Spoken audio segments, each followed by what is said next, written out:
Hey, this is a message for veterinary professionals out there, and what I'd like to get across is the whole concept of looking at the little guys for job opportunities, and to actually break some myths out there about certain aspects, because I'm of the belief that I am not alone in my approaches, and I think there's lots of opportunities out there by looking at the little small hospitals, specifically the support team, specifically veterinary technicians and assistants and CSR team members.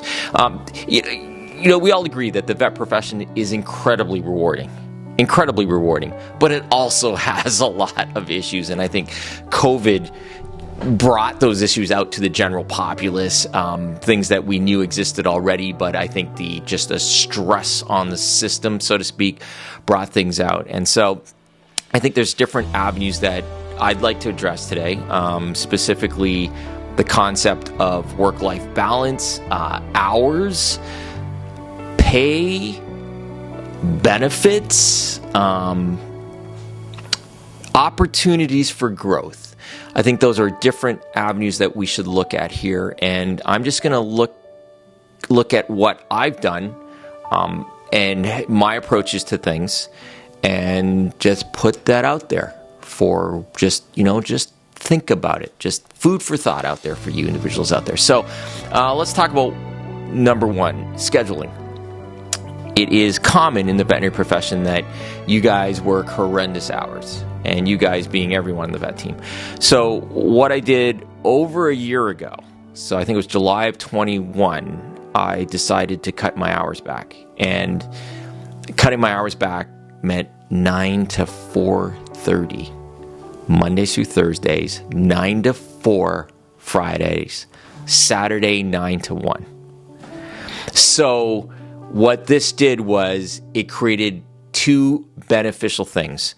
And I was able to actually report this on an AHA conference I was involved in, where I said the whole concept of getting home for dinner in veterinary medicine was unheard of. I can honestly tell you that I get home and my team gets home for dinner every night. The second thing that this enabled us to do as a team is that by not working the long hours, we didn't get burned out as much, and we were able to return the next day not as tired, both physically and mentally. So there are practices out there. I noticed a little trend lately over the last few months that some practices are cutting their hours. So I think that's hugely important for you to know. Pay.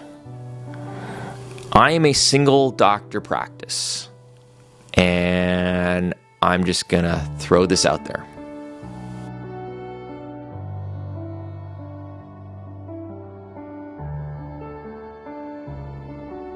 Career opportunities and benefits. I am taking my crew to VMX, all expenses paid. Period. Flight, hotel,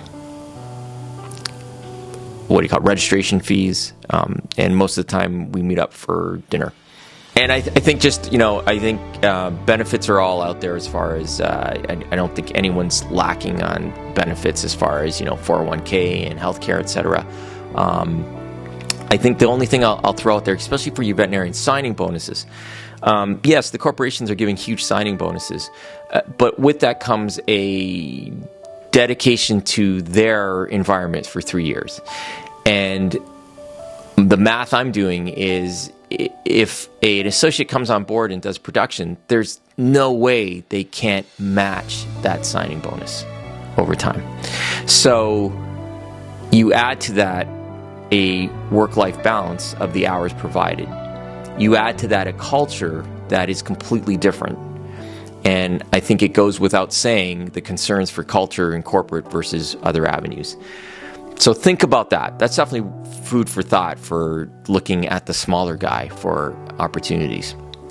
The other thing I'm going to throw out there is, in my personal opinion, and what I've seen is, I know a lot of you new grads want to gain emergency experience, and so you go out there and you're doing these emergency shifts.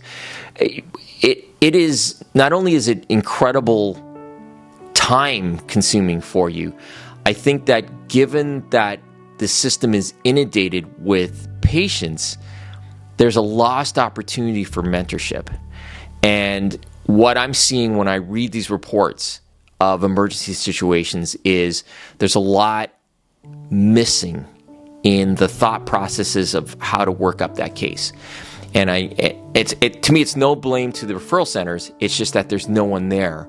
They're too busy. The person that would probably be walking you through things and mentoring you over X amount of time is not able to do that because they're busy doing something else. And so you have to think about that and the value of that. And most importantly is, I think, culture. And I think the ability to have an open environment. I'm still blown away by when I hear stories about not having music at the clinic. Blows me away. I've got like 5 Alexa units out there, and it's you go one side of the treatment area, you're playing one type of music, the other side you're treating another. But I think having a good culture that way, relaxed environment, able to speak your mind, and just having fun,